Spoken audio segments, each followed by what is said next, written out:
العالمین والصلاة والسلام علی اشرف الانبیاء والمرسلین نبینا محمد وعلی آلہ واصحابہ اجمعین۔ اعوذ باللہ من الشیطان الرجیم، بسم اللہ الرحمن الرحیم۔ ھذا بصائر للناس وہدی ورحمۃ لقوم یوقنون۔ ام حسب الذین اجترحوا السیئات ان نجعلهم كالذین آمنوا وعملوا الصالحات سواء محیاؤهم ومماتهم ساء ما يحکمون۔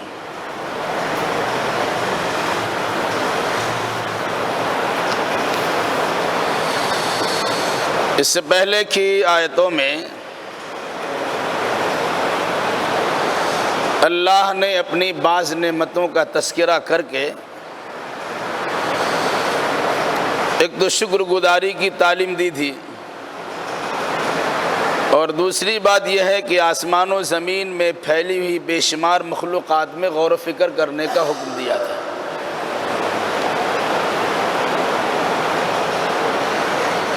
جو انسان ایمان لا کر عمل صالح کرتا ہے،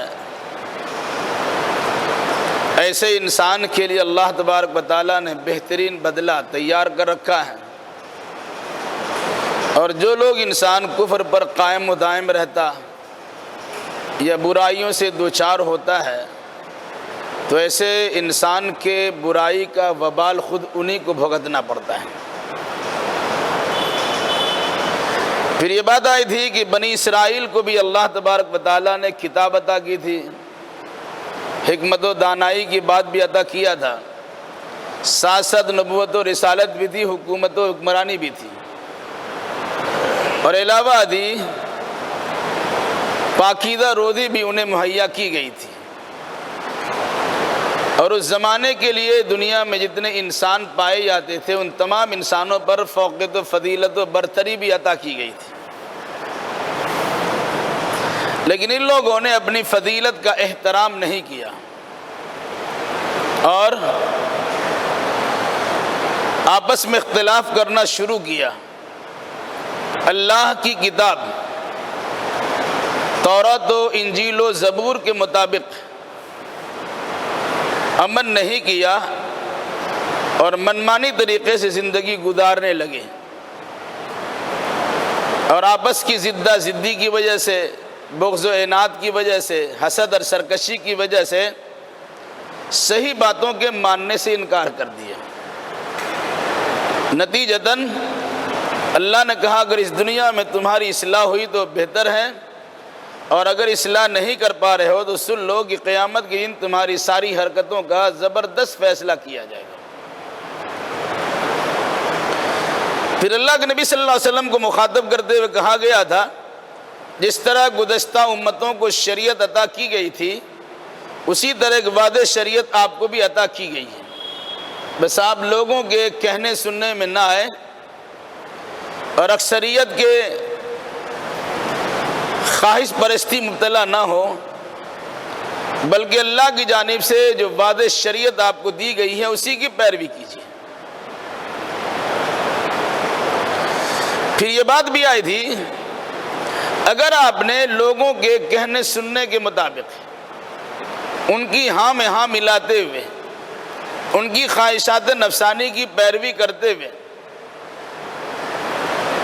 ان کے مطابق فیصلہ سنانا شروع کیا اور اپنی زندگی گزارنا شروع کی، تو یاد رکھیے کہ اگر اللہ تبارک و تعالیٰ آپ کی گرفت کرنا چاہے، پکڑنا چاہے، تو کوئی انسان آپ کو اللہ کی پکڑ سے بچا نہیں سکتا ہے۔ اور یہ چیز یاد رکھیے کہ ظالم آپس میں ایک دوسرے کے دوست ہوتے ہیں، البتہ جو انسان متقی و پرہیزگار ہوتا ہے ایسے انسان کا دوست اللہ تبارک و تعالیٰ ہوتا ہے۔ اس لیے اللہ سے دوستی قائم رکھیے اور کسی کے کہنے سننے میں مت آئیے۔ اس کے بعد باتیں آئیں ھذا بصائر للناس وہدی ورحمۃ لقوم یوقنون۔ یہ بصیرت ہے، لوگوں کے لیے ہدایت ہے اور رحمت ہے ایسے لوگوں کے لیے جو یقین کرتے ہیں۔ قرآنی تعلیمات کو بصیرت افروز تعلیمات سے تعبیر کیا گیا۔ بصیرت جو دل کی اندھیاریوں کو دور کر دے اور روشن و منور کر دے۔ ایک بصارت ہوتی ہے کہ انسان اپنی آنکھ سے دیکھتا ہے، ایک بصیرت ہوتی ہے کہ انسان اسے دل سے دیکھتا ہے۔ تو انسان کی آنکھ چدھیا سکتی ہے اور غلط چیزوں کو صحیح تصور کر سکتی ہے، لیکن اگر کسی کے پاس قلب سلیم ہے، صحیح سالم دل ہے، تو اس کا دل صحیح کو صحیح بولے گا اور غلط کو غلط بولے گا۔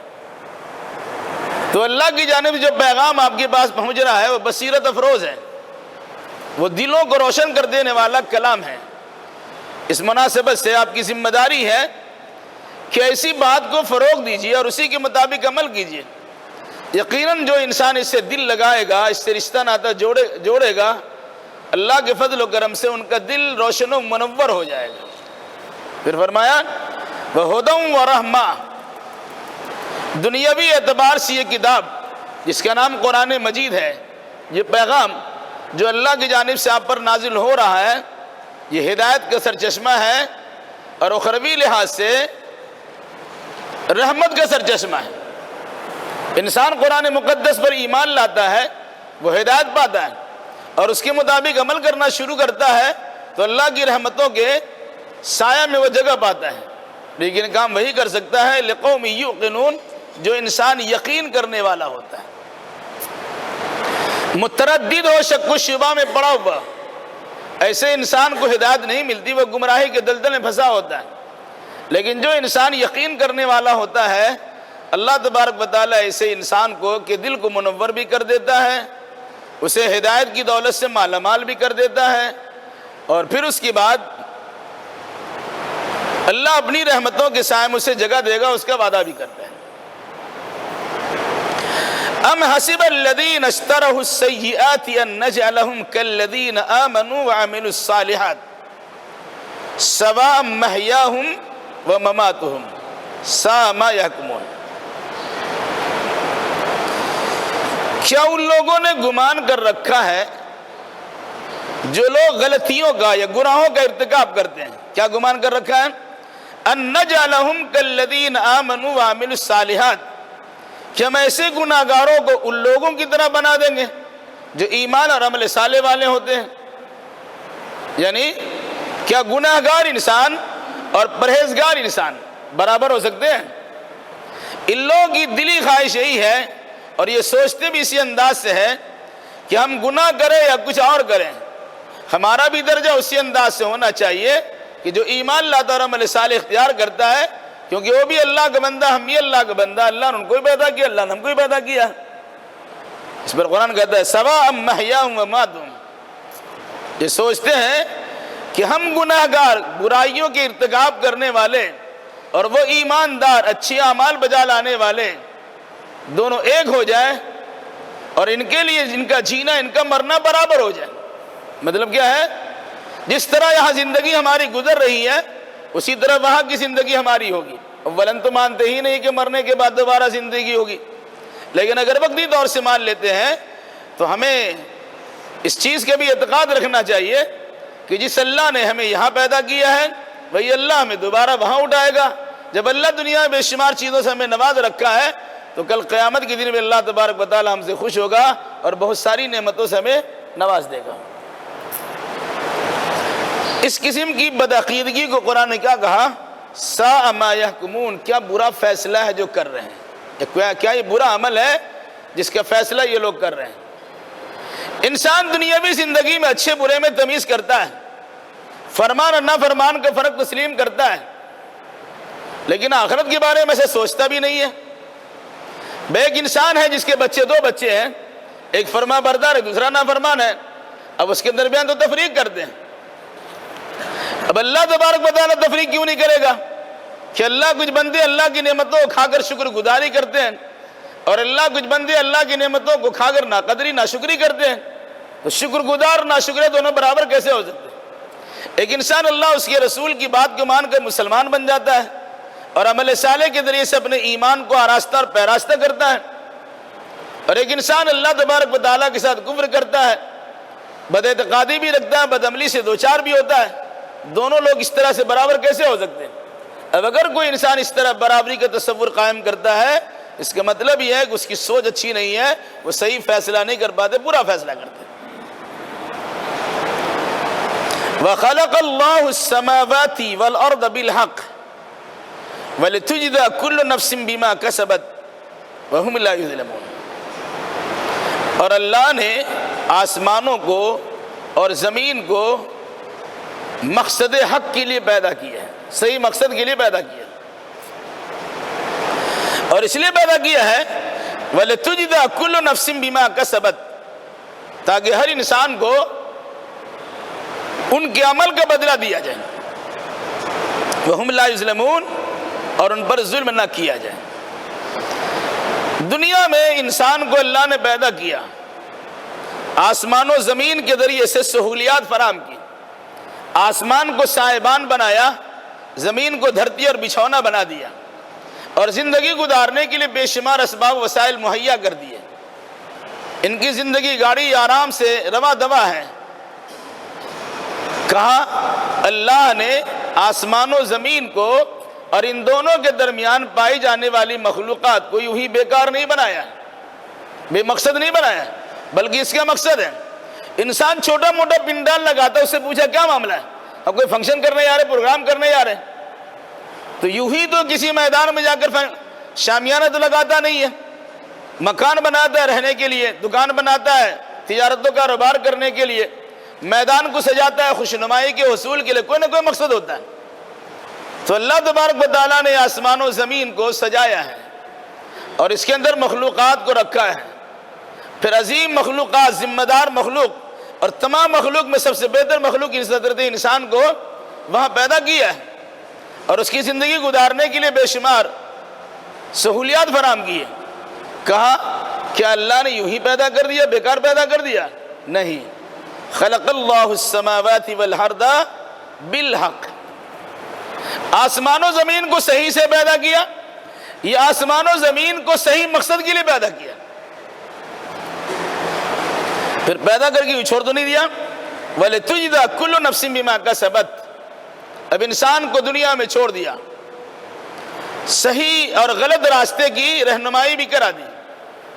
ایک طرف انبیاء و مرسلین کو بھیجا، دوسری جانب انسان کی نفسانیت کو اور شیطان کو بہکانے کو شامل کرا دیا۔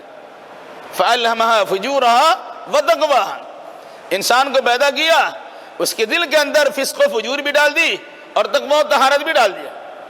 اگر کوئی نبی نہیں بھی آئے تب بھی اس کی ذمہ داری، جس طرح وہ انسان برائی کی طرف مائل ہوتا ہے اس طرح ان کو اچھائی کی طرف بھی مائل ہونا چاہیے۔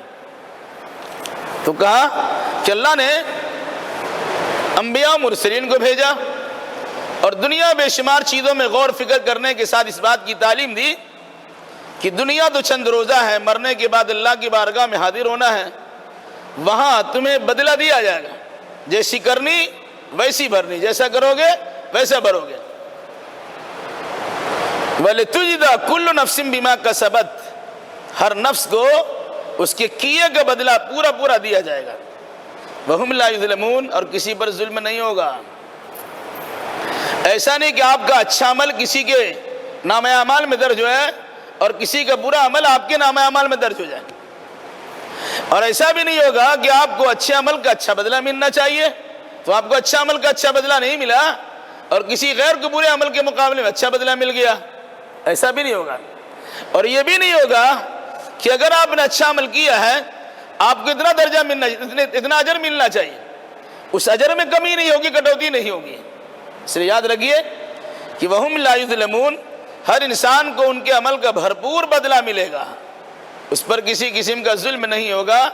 اچھا عمل جس معیار کے مطابق ہم نے کیا ہے اسی معیار کے مطابق ہمیں بہتر سے بہتر بدلہ عطا کیا جائے گا، اس میں کسی قسم کی کٹوتی نہیں ہوگی۔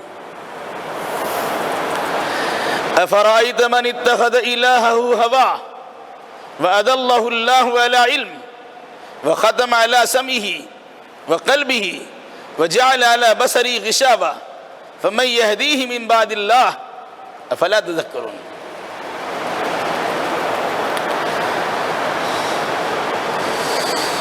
افرائیت من اتخذ الہہ ہواہ، کیا آپ نے اس شخص کو دیکھا نہیں جس نے اپنی خواہشات نفسانی کو اپنا معبود بنا لیا؟ وَأَضَلَّهُ اللَّهُ عَلَىٰ عِلْمٍ، اور اللہ نے اس کو اپنے علم کی بنیاد پہ گمراہ کر دیا۔ وَخَتَمَ عَلَىٰ سَمْعِهِ، اور اللہ نے اس کے کان پہ مہر لگا دیا۔ وَقَلْبِهِ، اور اس کے دل پہ مہر لگا دیا۔ وَجَعَلَ عَلَىٰ بَصَرِهِ غِشَاوَةً، اور اس کی آنکھ کے سامنے پردہ ڈال دیا۔ فَمَن يَهْدِيهِ مِن بَعْدِ اللَّهِ، تو ایسے انسان کو اللہ کے بعد اور کون ہدایت دے سکتا ہے؟ افلا تذکرون، کیا تمہیں نصیحت حاصل کرنے کا شعور نہیں ہے؟ جو انسان اپنے نفس کا پجاری بنتا ہے، اپنے نفس کو اپنا معبود بنا لیتا ہے، اس کی دو صورت گمراہی کی ہوتی ہے۔ ایک صورت تو یہ ہے کہ اللہ تعالیٰ جانتا ہے کہ انسان گمراہ ہوگا، اس لیے اس کے لیے گمراہی کا راستہ آسان کر دیتا ہے۔ دوسری بات یہ ہے کہ وہ انسان اپنے علم کی بنیاد پر شیخی بگاڑتا ہے کہ میں تو بڑا پڑھا لکھا ہوں، جانکار ہوں، اور اسی علم کے غرے میں آنے کے نتیجے میں گمراہی سے دوچار ہو جاتا ہے۔ تو کہا اس شخص کو کیا آپ نے دیکھا نہیں جس انسان نے اپنے نفس کو معبود بنا لیا؟ انسان اپنے نفس کے معبود کب بناتا ہے؟ اللہ اس کے رسول کا فرمان ان کے سامنے آیا، لیکن اس کا جی اور اس کا نفس کہتا ہے نہیں اس کو مت کرو، تو جو من میں آتا وہی کرتا ہے۔ قرآن نے اس کو نفس کو معبود بنانے سے تعبیر کیا، اگر اس پر گرفت ہو گئی پھر کوئی انسان بچ نہیں سکے گا۔ بھائی نفس اگر اللہ کے علاوہ کسی غیر کو معبود بناتا مشرک ہوتا ہے، اگر وہ انسان اللہ کے علاوہ اپنے نفس کو معبود بناتا مشرک کیوں نہیں ہوگا؟ یہ بہت بڑی چیز ہے کہ جس انسان نے اپنے نفس کو معبود بنا دی، جو من میں آتا وہی کرتا ہے۔ وہ قرآن چیخ چیخ کر آپ سے کہے، حدیث رسول پکار پکار کر آپ سے کہے یہ کام غلط ہے، لیکن آپ اس کو سنیں گے نہیں، اس کا مطلب ہے آپ نے اپنے نفس کو معبود بنا دیا۔ جو آپ کو اچھا لگتا ہے وہی اچھا لگتا ہے، حدیث و قرآن اس سلسلے میں کچھ اور بھی رہنمائی کرے اس پر آپ کی توجہ نہیں آتی، یہ گمراہی کی بات ہے۔ اسلامی شریعت نے کسی چیز کی تعلیم دی، وہ آپ کے من کو بھاتا نہیں ہے، وہ تعلیم بھاتی نہیں ہے، اور آپ نے اس کی بالمقابل اپنی باتیں کر لی، یا جو آپ کے نفس کی مرغوبات ہو، نفس چاہنے والی چیز ہو، اس کے مطابق عمل کرنا شروع کر دیا۔ گویا آپ نے اللہ اس کے رسول کے فرمان کو بالائے طاق رکھ دیا اور اپنی نفسانیت کو اس کے آگے ڈال دیا۔ آپ کی پیشانی اللہ کی بارگاہ میں جھکنی چاہیے، آپ نے اللہ کی بارگاہ میں جھکانے کے بجائے اپنے نفس کے سامنے اپنے آپ کو جھکا لیا، یہ بھی گمراہی کی بات ہے۔ کیا فرمایا؟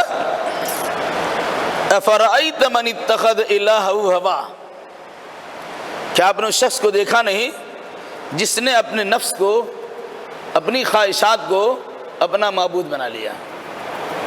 اس کے بارے میں قرآن کا فیصلہ کیا ہے؟ وَأَضَلَّهُ اللَّهُ عَلَىٰ عِلْمٍ، اللہ نے اس کو علم کی بنیاد پہ گمراہ کیا ہے۔ اس کے دو مفہوم، ایک تو یہ ہے کہ اللہ جانتے کہ انسان بڑا شرکش و بدماش ہے، یہ نفسانی سے دوچار ہوگا، اس لیے اس کی ہدایت کا دروازہ بند کر دیا اور گمراہی کے راستے کھول دیے۔ تو اللہ جان رہا تھا، اپنے علم کی بنیاد پر اس کو گمراہ کیا۔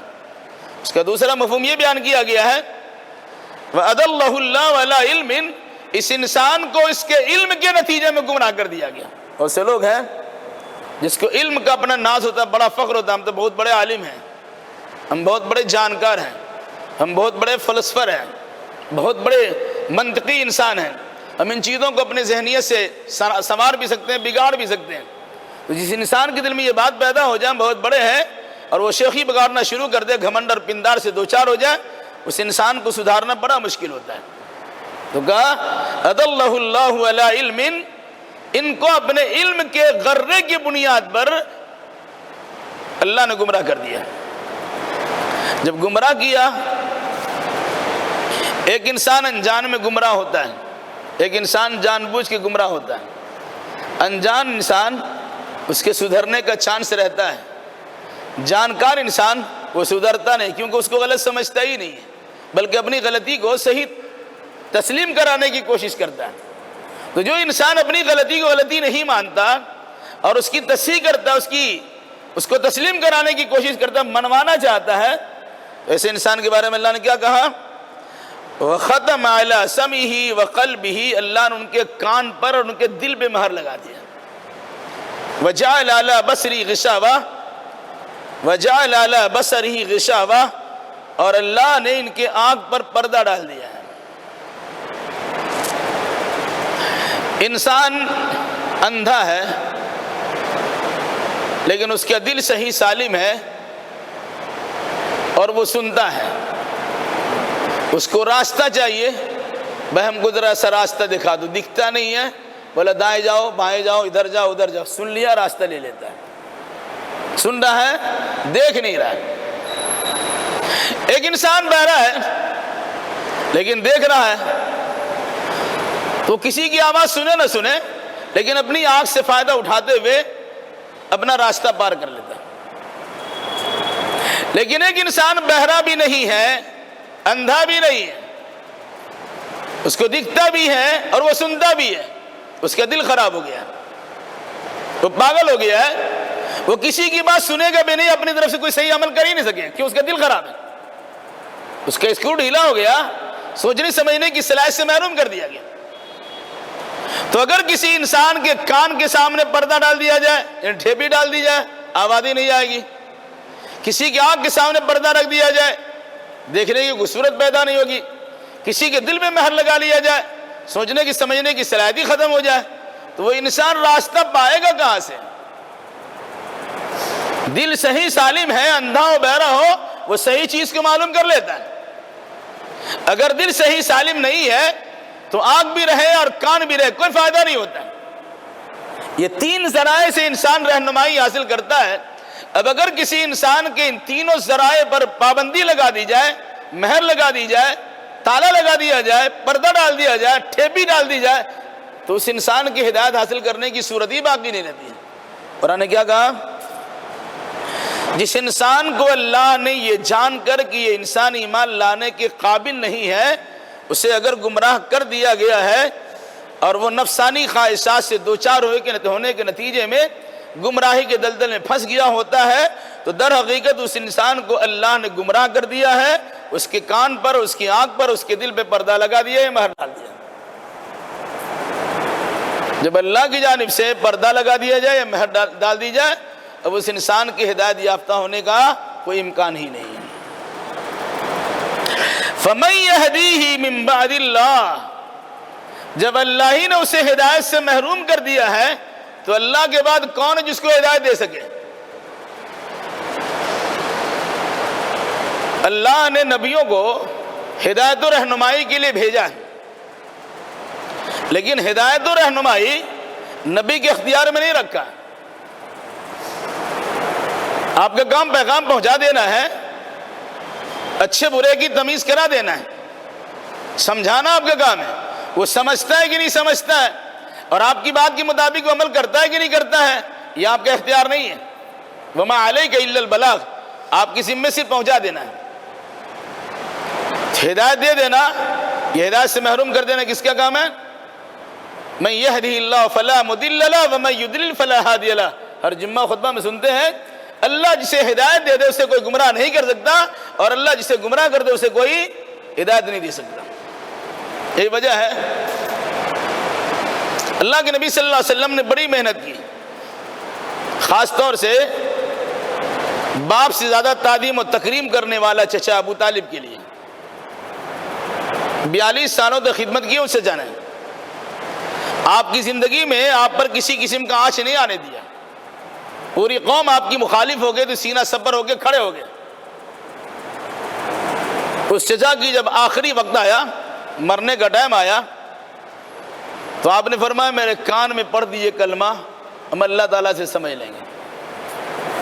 لیکن وہاں انسان نما شیطان تھے، ابو جہل اس کی پوری ٹیم موجود تھی۔ اس نے کہا ابو طالب اخیر وقت میں باپ دادا کے دین کو چھوڑ جاؤ گے، یہ تو اچھی بات نہیں ہے۔ تو ابو طالب نے کہا بھتیجا چھوڑ دو ہمیں۔ نتیجے کے طور پر اسی کفر کی حالت پر ان کی موت واقع ہو گئی۔ جس پر اللہ کے نبی صلی اللہ علیہ وسلم کو بڑا صدمہ ہوا، آپ زار و قطار رونے لگے، تو اللہ نے کیا کہا، انک لا تہدی من احببت ولکن اللہ یہدی من یشاء۔ سنیے، آپ جسے چاہیں گے ہدایت دینا نہیں دے سکتے ہیں، ہاں اللہ جس کو ہدایت دینا چاہے گا وہ دے سکتا ہے۔ وہ ہدایت بھی اللہ تبارک و تعالیٰ کی طرف سے ملتی ہے، کسی انسان کو نبی بھی ہدایت نہیں دے سکتا۔ جہاں سے وہ عقیدہ کی درستگی کر لیجئے کہ نگاہ مرد مومن سے بدل جاتی ہے تقدیر ہے۔ کسی مومن انسان نے کسی کو دیکھ دیا، اس کی تقدیر بدل گئی۔ کہ اللہ کے نبی صلی اللہ علیہ وسلم سے بڑا دنیا میں کوئی مومن پیدا ہوا ہے؟ کہ اللہ کے نبی صلی اللہ علیہ وسلم نے ابو طالب کو اس نگاہ سے نہیں دیکھا ہوگا، جس کے لیے کہہ رہے کہ کان میں کم سے کم کہہ دے اللہ سمجھ لیں گے، کیا انہوں نے ایمان کی کوشش نہیں کی ہوگی؟ لیکن اللہ تبارک و تعالی مختار کل ہے، وہ جو چاہتا ہے کرتا، فعال لما یرید ہے، جو چاہتا ہے وہی ہوتا ہے۔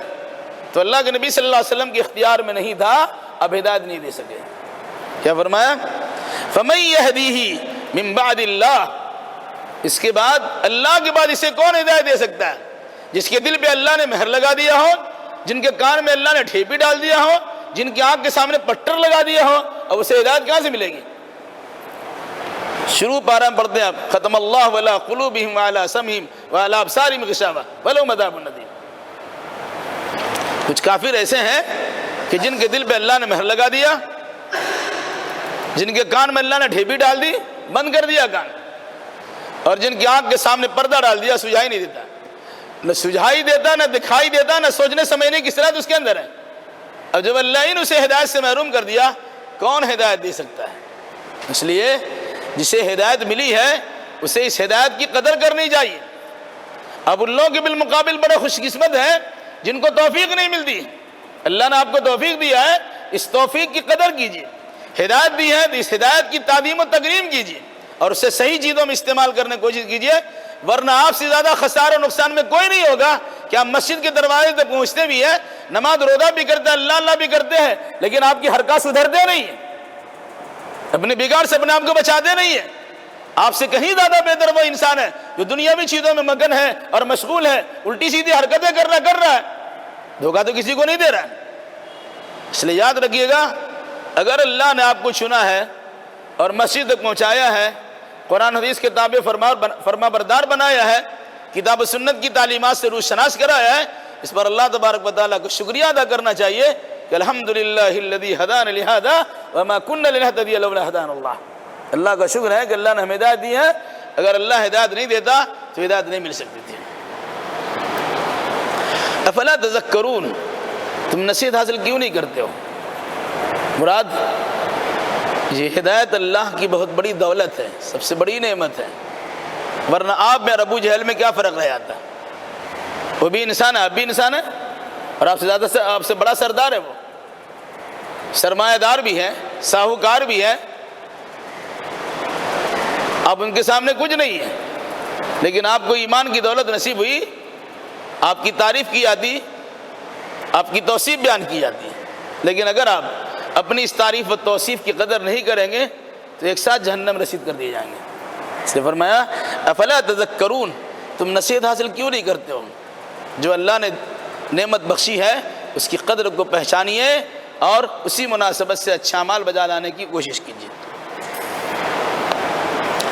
وقالوا ما هي الا حياتنا الدنيا نموت ونحيا وما يهلكنا الا الدهر وما لهم بذلك من علم انهم الا يظنون۔ کفار و مشرکین میں سے بعض لوگوں کا عقیدہ و نظریہ تھا یہی زندگی تو زندگی ہے، دوبارہ کوئی زندگی ملنے والی نہیں ہے، اور جو حادثات ہمارے سامنے آتے ہیں وہ گردش ایام ہے، یہ بچہ ہوا، جوان ہوا، بوڑھا ہوا، مر گیا، یہ تو زمانے کا رسم و رواج ہے، اس میں اللہ تبارک و تعالیٰ کسی عمل کا دخل نہیں ہے، اسی کی تردید قرآن نے کی ہے۔ وقالو، یہ لوگ کہتے ہیں ما ہی الا حیاتنا الدنیا، نہیں ہے ہماری زندگی مگر یہی دنیاوی زندگی، اس کے علاوہ کوئی دوسری زندگی نہیں ہے۔ نموت ونحیا، ہم مرتے ہیں زندہ ہوتے ہیں، کچھ لوگ کی موت واقع ہوتی ہے، کچھ لوگ پیدا ہوتے ہیں، تو زندہ مردہ ہونا تو لگا ہوا ہے، بس یہی زندگی ہے، دوبارہ زندہ ہونے کو نام نشان نہیں ہے۔ وما یہلکنا الا الدہر، جو موت بھی جو واقع ہوتی ہے نا، یہ اللہ کی طرف سے موت نہیں ہے، یہ تو گردش ایام ہے۔ یہ حالات ایسے بن جاتے ہیں کہ انسان نقصان سے دوچار ہو جاتا ہے۔ کوئی بیمار پڑ گیا، کوئی کسی مصیبت کے اندر مبتلا ہو گیا، کوئی کسی حادثہ سے دوچار ہو گیا، کوئی موت سے دوچار ہو گیا، اس میں اللہ تبارک و تعالیٰ کوئی عمل دخل نہیں ہے، یہ گردش ایام ہے۔ کیا فرمایا؟ وما یہلکنا الا الدہر، ہمیں نہیں ہلاک کرتا مگر زمانہ۔ اللہ کے نبی صلی اللہ علیہ وسلم نے فرمایا تم میں سے کوئی انسان لا تسبوا الدہر وانا الدہر، تم میں سے کوئی انسان زمانہ کو برا بلا نہ کہے، کیونکہ زمانہ تو میں خود ہوں۔ کہتے بہت برا زمانہ آ گیا ہے، ہرگز بول نہیں سکتے آپ۔ اللہ کے نبی نے فرمایا، اللہ تعالیٰ کہتا ہے وانا الدہر، میں ہی زمانہ ہوں، اور آسمان و زمین کا سارا نظام میرے ہاتھ میں ہے، میں الٹ پلٹ کرتا ہوں۔ تلک الایام نداولها بین الناس، لوگوں کے درمیان ان ایام کو ہم عدل بدل کر کے لاتے رہتے ہیں، کسی کو اونچائی پہنچا دیا، کسی کو وہاں سے گرا دیا، پھر کسی کو اٹھایا، پھر کسی کو گرا دیا۔ کیا یہ سب جو معاملات ہوتے ہیں وہ کسی اور کی طرف سے نہیں، ہمارے طرف سے ہیں۔ رہا لوگوں کا یہ کہنا کہ زمانے کی گردش نے ہمیں اس طرح کے حالات سے دوچار کر دیا ہے، تو پہلے یہ بات یاد رکھ لے کہ زمانہ تو میں خود ہوں، کیونکہ زمانہ پیدا کرنے والا میں ہوں، زمانہ کا سارا اختیار میں رکھتا ہوں، خود میں زمانہ ہوں۔ جیسے لفظ دہریہ آتا ہے، دہریہ بددین ملحد، جس کو اللہ اس کے رسول پر وشواس نہ ہو اور بطور خاص اللہ کو ماننے کا جذبہ نہ رکھتا ہو، وہ گردش ایام کو سمجھتے ہیں کہ یہ ہمارا سارا معاملہ ہے، یہ سے ہوتا ہے۔ ایسے انسان کو کیا کہتے ہیں؟ دہریہ ہے، ملحد ہے، بے دین ہے، ناستک ہے۔ وَمَا لَهُمْ بِذَلِكَ مِنْ عِلْمٍ، اگر کوئی انسان یہ کہتا ہے کہ زمانے کی گردش سے ہم ہلاک کو برباد ہوتے ہیں، تو قرآن کہتا ہے اس کے پاس کوئی صحیح علم نہیں ہے۔ صحیح علم ہوتا تو ایسا نہیں سوچتا، کیونکہ زمانہ یا پوری کائنات یوں ہی بن نہیں گئی، کائنات کو بنانے والا کوئی اللہ ہے۔ جب اس اللہ نے کائنات کو بنایا ہے تو کائنات کا سارا نظام اللہ تبارک و تعالیٰ کے ہاتھ میں ہے، اللہ اس کو چلاتا ہے۔ پوری کائنات اللہ کی انگلیوں کے اشارے پہ ناچ رہی ہے، تو کہا کہ ما لہم بذلک من علم، جو انسان اس قسم کا عقیدہ رکھتا ہے کہ ہم مرنا جینا کچھ نہیں ہے، گردش ایام کے نتیجے میں مرتے ہیں اور جیتے ہیں، کوئی پیدا ہو رہا ہے، کوئی مر رہا ہے، کوئی مر رہا ہے، کوئی پیدا ہو رہا ہے، یہ حالات جو بنتے رہتے ہیں، اس میں اللہ تبارک و تعالیٰ کی کسی عمل کا دخل نہیں ہے، یہ تو صرف گردش ایام ہے۔ جو انسان اس قسم کے بکواس کرتے ہیں، قرآن کہتا ہے ما لہم بذلک من علم، اس سلسلے میں اس کے پاس کوئی تحقیقی علم نہیں ہے۔ انہم الا یظنون، یہ صرف اٹکل پچی باتیں کرتے ہیں، تخمینہ، اندازہ اور گمان ہے، صحیح علم اس کے پاس نہیں ہے۔ اگر صحیح علم ہوتا تو یہ سوچنے پر مجبور ہوتا کہ چھوٹی سی چیز بھی بغیر بنائے بنتی نہیں ہے، اس کا بنانے والا کوئی ہوتا ہے۔ تو اتنا بڑا کائنات کا سارا معاملات خود سے کیسے بن گیا، اس کے کوئی بنانے والا نہیں ہے۔ جب بنانے والا اللہ ہے، اس کا نظام کار بھی اللہ ہی ہے، انتظام کار اللہ ہے، اسے مدبر السماوات والارض کہا تھا، رب العالمین کہا تھا۔ وَإِذَا تُتْلَى عَلَيْهِمْ آيَاتُنَا بَيِّنَاتٍ مَا كَانَ حُجَّتُهُمْ إِلَّا أَنْ قَالُوا ائْتُوا بِآبَائِنَا إِن كُنتُمْ صَادِقِينَ، جب ان کے سامنے ہماری آیتیں پڑھی جاتی، تلاوت کی جاتی ہے، اور جب تلاوت کی جاتی ان کے اوپر ہماری واضح آیتیں، ما کان حجتہم، تو ان کی کٹ حجتی صرف یہی ہوتی ہے، الا ان قالوا ایتوا بآبائنا، اور یہ کہنا شروع کرتے ہیں ہمارے آباء و اجداد کو لا کے دکھا دیجیے، ان کنتم صادقین، اگر سچے ہیں۔ جب کہا جاتا ہے انسان مرے گا، مرنے سے دوچار ہوگا، پھر اللہ تبارک و تعالیٰ چاہے گا اسے، جب چاہے گا قیامت برپا کرے گا، انسان کو دوبارہ زندہ کر دے گا۔ اس کی دلیل لوگ مانگتے ہیں، دلیل دیجئے، تو دلیل کیا ان کے پاس ہے؟ انکار کرنے کی وجہ کیا ہے؟ ہمارے آباء و اجداد تو بہت پہلے سے جا چکے ہیں، اگر آپ صحیح کہتے ہیں کہ اللہ دوبارہ زندہ کرنے پر قادر ہے ہمارے باپ دادا کو لا دیجئے. ہم آج تک کسی کو آتے ہوئے تو سنا نہیں ہے. مر گیا تو مر گیا. ہمارا باپ ہو کہ دادا ہو کہ پردادا ہو کہ لکڑ دادا ہو، کچھ بھی ہو، کسی کو دکھتے تو نہیں، دیکھتے تو نہیں ہے. مرنے کا جو سلسلہ ہم دیکھ رہے ہیں، لیکن دوبارہ زندہ ہونے کا سلسلہ تمہاری نگاہ میں نہیں ہے. کیسے مان لیں گے؟ تو اللہ کے نبی صلی اللہ علیہ وسلم سے یا زمانے میں تمام نبیوں سے لوگ یہ پوچھتے تھے، اگر آپ سچے ہیں عقیدہ آخرت کے متعلق تو ایسا کیجئے، اللہ دوبارہ زندہ کرنے پر قادر ہے تو ہمارے باپ داداؤں میں سے کچھ کو تو کم سے کم جمع کر دیجئے، حاضر کر دیجئے. ایتو بی آبائنا، لے آئیے ہمارے باپ دادا کو، ان کو تم صادقین، تم سچے ہو. اگر نہیں لاتے اس کا مطلب ہے سچے نہیں ہو. ہونا تو یہ چاہیے کہ بات مان لیتے. بھائی تم پیدا ہوئے ہو، تمہاری پیدائش کس طرح ہوتی ہے؟ اپنے سے پیدا ہو گیا ہو کہ پیدا کرنے والا کوئی اللہ ہے. جو اللہ تم کو پیدا کر سکتا ہے وہ اللہ مار بھی سکتا ہے. جو اللہ مار سکتا ہے دوبارہ پیدا بھی کر سکتا ہے. وہ اللہ نے پیدا تو کیا ہے، اللہ موت سے بھی دو چار کرتا ہے. پھر اللہ نے وقت متعین کیا ہے، ہر وقت کر دیں تو کیسے دور ہوگا؟ بھائی امتحان، بچے اسکول میں پڑھتے ہیں کہ ابھی ایگزام لے لیجئے.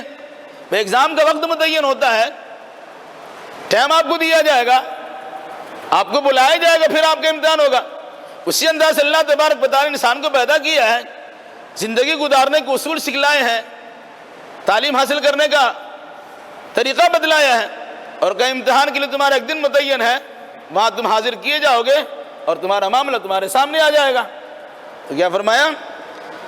ایتو بی آبائنا ان کنتم صادقین، اگر سچے ہو تو ہمارے باپ دادا کو لے آئیے، تم مانیں گے کہ مرنے کے بعد دوبارہ زندہ ہونے کا عقیدہ رکھنا درست ہے.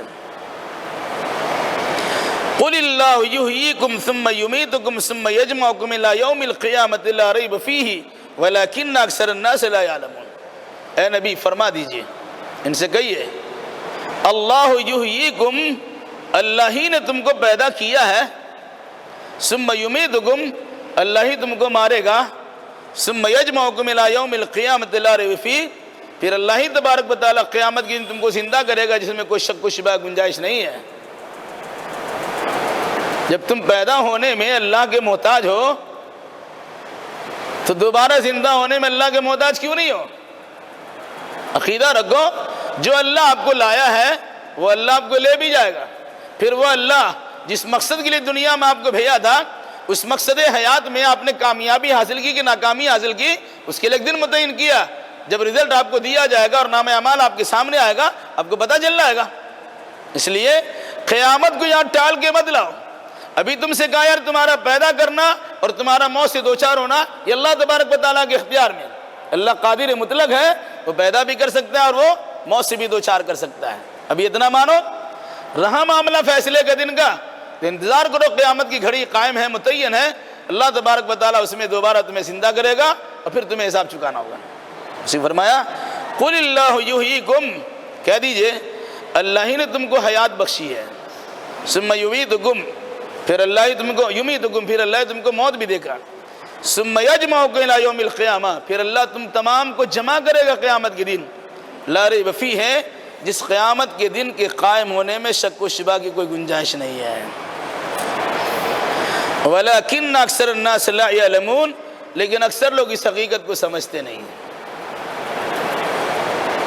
مطلب اتنا سمجھانے بجھانے کے باوجود یا تو کوئی انسان اعتقادی طور سے انکار کر جاتا ہے یا کوئی انسان عملی طور سے انکار کر جاتا ہے. مطلب ایک اعتقادی انکار کہ ہم نہیں مانتے قیامت قائم ہوگی، سیدھا سیدھا انکار کر دیا.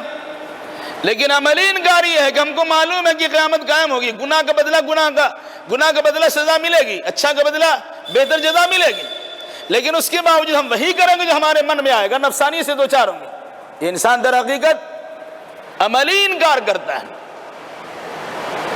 اعتقادی انکار بھی غلط، عملی انکار بھی غلط ہے. اسی قرآن نے کیا کہا؟ وَلَكِنَّ أَكْثَرَ النَّاسِ لَا يَعْلَمُونَ، لیکن اکثر لوگ یہ جانتے نہیں ہیں کہ اس کا انجام کتنا خطرناک ہونے والا ہے. اگر کوئی انسان عقیدہ آخرت نہیں مانتا ہے وہ کافروں کے زمرے میں شامل ہے اور اس کا انجام بڑا خطرناک ہوگا. جب قیامت میں انہیں اٹھایا جائے گا اور حالات کو دیکھنے کے بعد کہے گا ربنا ابصرنا وسمعنا فرجعنا نعمل صالحا انا موقنون. اے اللہ ہم نے دیکھ بھی لیا، سن بھی لیا، ایک چانس دیجیے، دنیا بھیج دیجیے، ہم دوبارہ یقین دلاتے ہیں اچھا عمل کر کے آئیں گے۔ اللہ کہے گا وَلَوْ شِئْنَا لَآتَيْنَا كُلَّ نَفْسٍ هُدَاهَا، اگر ہم چاہتے ہر انسان کو دنیا میں پہلے ہی ہدایت دے دیتے، پھر یہاں اس طرح کے معاملات کرنے کی کیا ضرورت تھی؟ مطلب کیا ہوا؟